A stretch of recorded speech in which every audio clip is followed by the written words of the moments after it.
I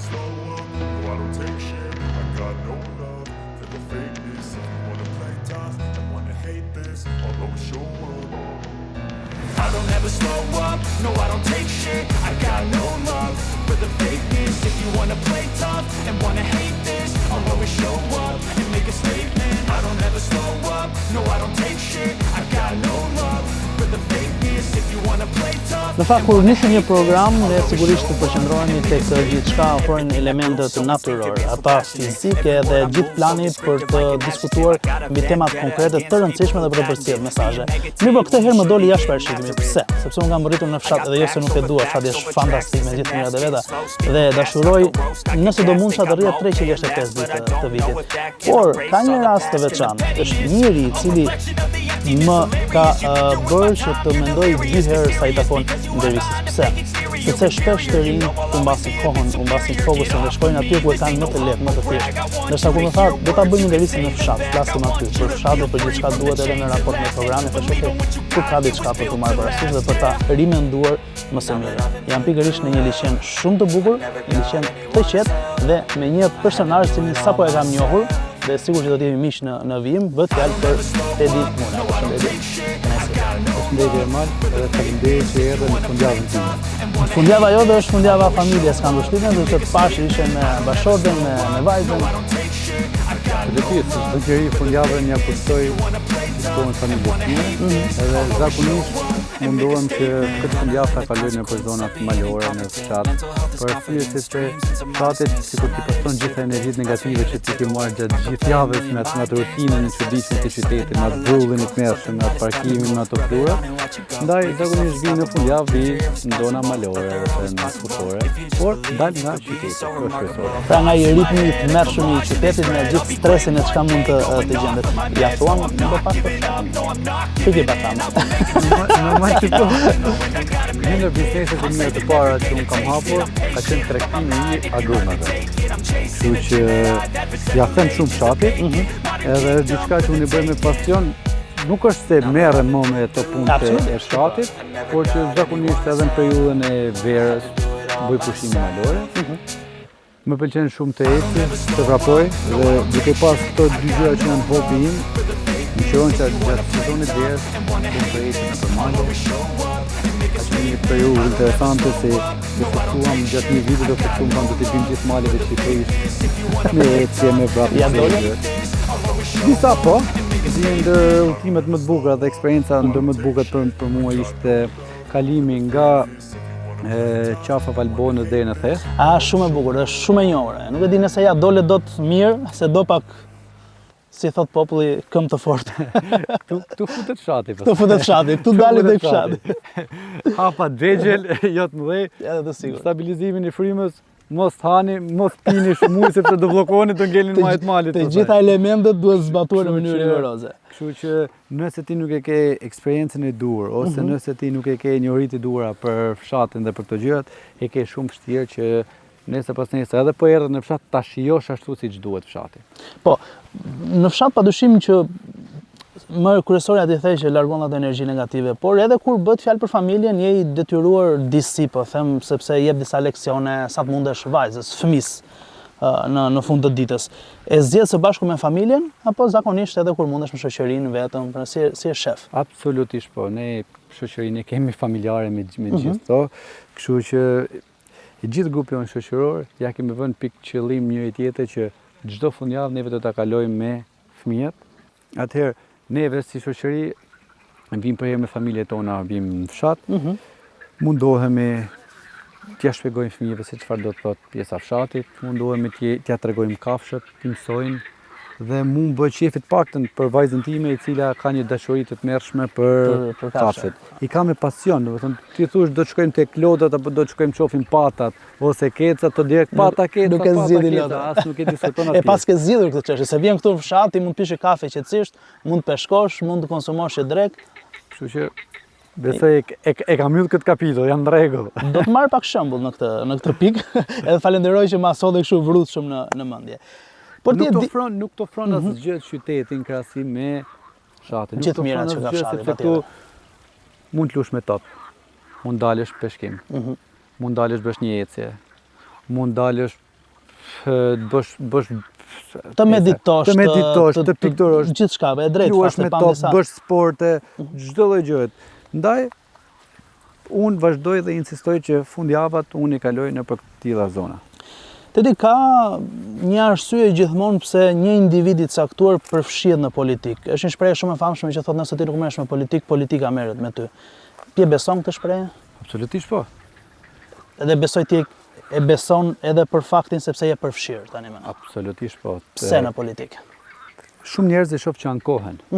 Ankohen, shajnë, janë pa kënaqur, thonë këtu ka padrejtësi dhe kur vjen puna ditën e votimit ndoshta edhe nuk votojnë fare.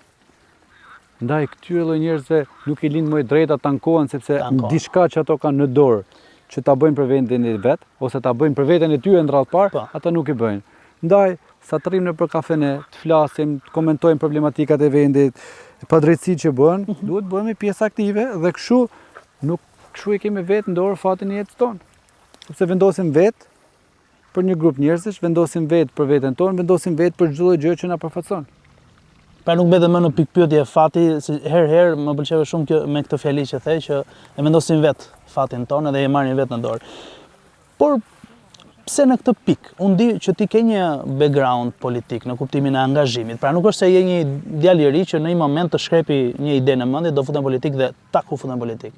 Jo, ti je i angazhuar me strukturat, mos gaboj apo jo? Absolutisht po, unë kam marrë pjesë personalisht në trajnime ndërkombëtare të politike, në trajnime që janë bërë edhe brenda vendit tonë. Kam qenë pjesë aktive i politikës në fushatat zgjedhore, por këtë herë është hera parë që më po kërkoj vot besimin në emrin tim personal. Teksa kërkon vot besimin, ka disa forca politike të cilat ofrojnë vende të lira për kandidatë të rinj, për emra të rinj, qofshin këto fiktiv ose real. Ti ke zgjedhur PSD-n. Për shkak të angazhimit të viteve të fundit, apo ishte le themi kështu, një zgjedhje e menduar për një çast që mendon se okay, kjo është e duhur si forcë politike? Kjo absolutisht është forca e duhur politike, por kryesorja për mua është sepse kjo forcë funksionon me meritokraci. Meritokracia është ajo që neve na bën të ecëm përpara, konkurrenca ndershme është ajo që neve na bën të ecëm përpara, sepse asnjëri prej nesh nuk mendon se po i hahet haku, ose asnjëri prej nesh nuk mendon se po i cënohet dinjiteti ose diçka e tillë. Ndaj, Partia Socialdemokrate na i ka ofruar të gjithë kandidatëve këtë liri. Ashtu siç kemi lirinë nëpër media, ashtu siç kemi liri për të shprehur mendimin ton kudo, ashtu siç kemi të drejtën tonë për dalë në emisionet, të themi ato që ne mendojmë, siç e mendojmë ne. Por gjithmonë duke mos synuar programin ton politik. Ajo që është shtylla që neve na bën të ecim përpara dhe ajo që do jetë garancia në zgjedhjet e 11 majit. Ndërkohë që ti po flisje për lirin, një kontrast i bukur në fakt se pash një zotëri peshkatari, një sapo e kapi një peshk. Ja, ku jemi? Cila është e mira të qenurit në fshat? Pse e bëri thirrjen tedi jo pa qëllim, sepse ka një arsye, ndër të tjera për të relaksuar edhe mendjen. Mirë, sigurisht që ti nuk mendon që unë do të lëm me kaq apo jo, se kemi në fshat. Absolutisht jo. Ne tash kemi horizont për me bëj çfarë dush. Okej, do pëlqen sfida. Je i hapur për sfida? Absolutisht po. Me notin si e? Jam super mirë. Pra mund të bëjmë një sfidë hapur për të zhytur tani me notë. Absolutisht po. Ermali i pari, unë i dyti. Ja, doli, kjo është politika miq. Mirë, por do të shkojmë, shoh që ka disa fusha të tjera. E para njëherë janë të gjitha të punuara, fantastike, të organizuara.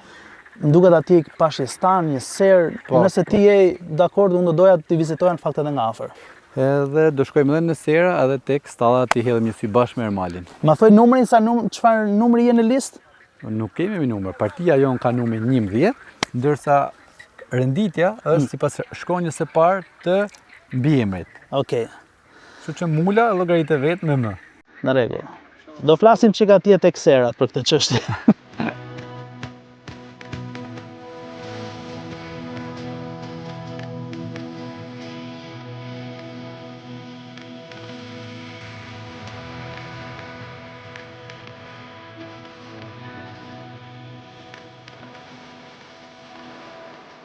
Pjesa e dytë është në ser. Tani intervistë në ser ti qofsh valla. Po, domethënë jo, ti s'ke faj. Faj ka mundë që të vi mas mendjes tënde. Tani më që na pure në ser, i njeft apo jo, domethënë kjo ç'është? Unë panaj colla këtu në serë për me të mësonja 2 gjona. Hajde tani, fillojmë tani se u bë kohë pa është që në tokë. Okej, kur flasim për bujqësinë, sigurisht që në program duhet të jeni të mirë organizuar me detaje dhe më tregon, më bindë mua si qytetar, pse duhet ju votojmë ju, çfarë përmban programi në sektorin e bujqësisë. Atëherë një ndër 4 pikat më kryesore të programit ton politik është bujqësia, sepse është një sektor i cili vetëm 1% e buxhetit të shtetit shkon për bujqësinë, ndërsa Bashkimi Evropian e ka 23.5% të buxhetit shkon në sektorin e bujqësisë. Prandaj edhe colla këtu që të paktën buxhet skemi të paktën të hedhim fokusin. Ta të kthejmë syt. Kthejmë syt. Atëherë ne kemi shumë pika të cilët flasin për bujqësinë, unë do të them ato më kryesoret. Nuk bie gjë, jo famra. Unë duke u munduar të bëj sikur e njoh mirë fshatin. Okej, ja jemi të sigurt pak të besoj tek te kjo pjesa. Këto janë për mizat, për mos e dëmtu gjethet tu. Edhe neve në programin ton kemi subvencionimin për çdo krerë dhe për çdo njësi prodhimi për bujqësinë. Për çdo krerë baktish, për arsye se momentalisht ligji dhe skema na lejon vetëm për një numër të limituar. Praktikisht nëse ti ke 250 ose 300 krerë baktish, do të shkosh 400-500, ti do të subvencionohesh për një numër 250-300. Nuk mund të kalosh më tepër. Kjo në programin ton do bie poshtë. As sa do kesh ti mundësi, do të shkosh ti 500. Si për do marrësh 500. Okej. Sepse është skema e tillë e subvencionimit. Pika dytë më kryesore. Na thonë njerëzit si do ta jepni juve buxhetin për bujqësinë. Momentalisht skema e rimbursimit të TVSH-s është 6%. 6% praktikisht është 210 milion euro që i shkojnë fermerëve mbrapsht nga skema e rimbursimit. Neve në programin ton politik do ta çojmë 8%. 8% është 70 milion euro më tepër. Nga 210 milion euro do të shkojë 280 milion euro. Po është e mundur të bëhet kjo? Absolutisht po, sepse janë, siç të thash, vetëm 1% e buxhetit shtetit shkon për bujqësinë. Kështu që duhet t'i hedhim syt dhe duhet të rrisim financimet për këtë sektor. Bukur, më pëlqen një gjë në fakt në këtë prezantim se nuk e bërë në atë gabimin ose nuk re në kurthin e gjithë tjerëve që të fillosh të shash kundërshtarët. Ideja është ju si forcë politike, po edhe si kandidat i ri, për shembull, çfarë do bëjë ndryshe. Dhe kjo është ideja që në fund të ditës njerëzit shikojnë, vëzhgojnë edhe bëjnë zgjedhjen e duhur, zgjedhjen e tyre. Qëllimi jonë si parti nuk është të shajmë as një parti X, as partinë tjetër. Qëllimi jonë është të jemi afër qytetarëve. Qëllimi jonë është të zgjidhim hallet. Sepse secila parti në fakt jep një kontribut. Aq sa mund të jetë, por mbetet për të gjykuar nga qytetarët. Neve duam që të afrohemi sa më afër me qytetarin dhe të afrohemi edhe me hallin e qytetarit që të kemi mundësi t'ia zgjidhim. Dhe halli zgjidhet konkretisht, nuk duke shah dikë tjetër. Sepse neve e dim shumë mirë kush e ka gabimet. E dim shumë mirë kush i bën fajt, sepse nuk kemi pas ne gjë në dorë që neve të na kërkohet llogari. Tash po kërkojmë vot besimin për veten tonë, që këto që themi ti vëmë në zbatim. Një ndër problematikat më kryesore për mua, sepse këtu do ta lidh prapë me të rit. Janë edhe skemat e IPARD-it që kanë ardhur në Shqipëri të investimeve të Bashkimit Evropian. Këto skema kanë ardhur për infrastrukturën, gjë që është tepër e mirë, por unë i bëj thirrje që jo i gjithë buxheti të shkojë për infrastrukturën. Një pjesë e buxhetit duhet shkojë edhe për trajnimin e burimeve njerëzore, sepse ka shumë të rinj. Pse kërkoj këtë gjë? Sepse ka shumë të rinj, të cilët kur emigrojnë, shkojnë prap jashtë shtetit, në vendet mezetare, kryesisht Itali, Greqi, Spanjë, dhe punojnë në sektorin e bujqësisë. Pse punojnë atje? Se kanë bujtina më të bukura se ne. Ato kanë një kulturë tjetër, sepse ato i japin vlerë produktit vendas. Ato bëjnë trajnime të duhura për njerëzit dhe nëse ti ke këto të dyja, atëherë ti vazhdon dhe i shikon edhe si biznes pastaj. Mirë se shiko, vlerë për shembull produktit vendas se është dhënë, me thënë drejtën. Nuk mund të themi që, domethënë, çdo gjë është e zezë. Absolutisht, por duhet të vëmë rregulla, duhet kemi rregulla loje që të subvencionohet më tepër produkti vendas, që mos të kemi konkurrencë produkti vendas me produktin e importuar. Më tregove pak në fillim të intervistës të shkruarën tënde disi, pra një ndër punët që ti ke bërë të shumta dhe më mbetet ende në mendje pikpyetja që pse një njerëz si ty flet për bujqësinë edhe pse pikërisht na sodhe këtu, domethënë je I vendosur për këtë pikë? Ja, do t'jap edhe një shembull konkret. Okej. Unë kam pasur një pikë grumbullimi për agrumet. Po. Në programin ton politik, neve do të hapim 50 pika grumbullimi. Por çdo lloj njeriu thotë çfarë janë këto pika grumbullimi, se nuk e kuptojnë se si funksionojnë. Për ata që nuk janë angazhuar konkretisht. Unë po ju them praktikisht. Çdo lloj produkti që neve e merrshim në Lushnjë, në Fier, në Shkodër, Po. e merrnim nga Shkodra, e sillnim në Tiranë, e magazinonim dhe nga Tirana vite po ai tregtar nga Shkodra ose nga Fieri ose nga Lushnja e blinte dhe e shiste po në Fier, ose po në Shkodër ose po në Lushnjë. Kjo është rritja e çmimit, sepse ti do pagush naftën për me ardhë, do pagush dritat dhe magazinimin e Tiranë. Tirana ka tjetër lloj çmimi magazinime me vendet ku prodhohet, sepse ti sa ta sjellësh produktin nga një vend I largët deri në Tiranë, ti ke kosto, do pagush shoferin etj. Ndërsa sistemi që neve kemi, që do hapim pika grumbullimi, aty ku do jenë pikat e prodhimit, ul koston.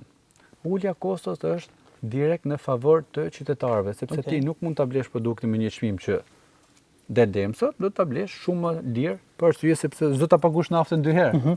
Do ta pagush magazinimin 2 herë, do ta pagush 1 herë dhe praktikisht kështu ulen edhe çmimet e agrumeve.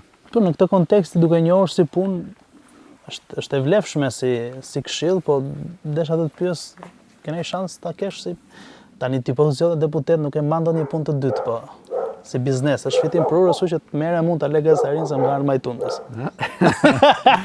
Po. Shiko, e kam seriozisht. Shiko, është biznes tepër I bukur, por duhet të ketë rregulla loje. Në momentin që nuk ka rregulla loje, në momentin që nuk ka subvencione, është tepër e vështirë dhe ty produktet e importuara të nxjerrin jashtë loje.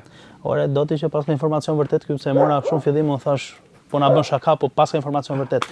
Mirë, tani do punojmë se na sodhe këtu çfarë duhet bëjmë? Urdhëro zotri. Mirë. Kape beli. Ato dyja e mësove. Prit një sekond, se di unë çfarë do bësh tani. Kape këtu tregoj që punon në fshat. Domatet e pe, patatën e pe, kastravecin e pe. Të gjitha, dhe majdanozin e pash, edhe kemi rregull. Tash edhe kivin edhe je në rregull. Kivin? Po. Ku e kivin ose nuk shoh kivin? Ja, pra ku e ke kivin. Nuk shoh kivin. Pa, mi pas ti që nge keq për këtë punë, pra, kështu që futi bashkoj edhe ti grupit. Mirë ti thot, tani do të tregoj unë se ti nuk e jetuar atë kohë se ti je djalë I ri. Flas më që jam më I vjetër. Në kohën e qoflarët pak vite më parë, e merrni kazmën dhe lopatën e vendosin kështu. Njërë në dorë kazmën, në tjetrën lopatën. Vendose herë, ti ta vendosësh? Po më cijo. Hajde herë se ti e njeh dhe kujdes. Ti e njeh edhe mirë këtë punë. Ja ku e keni. Me jep dorën, për dorën tjetër ashtu dhe suksese. Edhe ti kandidon në qarkun e Tiranës, po në fakt me bujqësinë duhet parë nëse do ta bëj mirë punën apo jo. Por kjo kur shihet pasi është dhënë vot besimi, kuptoj. Kjo është pasi bëhet vot besimi dhe partia jonë do të jetë faktor në qeveri dhe këto premtimet tona do të vijnë në zbatim. Ju votoni, këtë keni më mbarë edhe kushti mushi mendje më shumë. Do të shihemi sigurisht në të tjera intervista, në programe padyshim të veçanta dhe ndryshe me lehjen e qenë në sfond. Brenda një sere, ne fillojmë punën tani. Miro pafshim, çfarë do bëjmë procesi I radhës, ndërkohë përshëndetje me miq se kaq e kish. Dalim dhe futem me punë.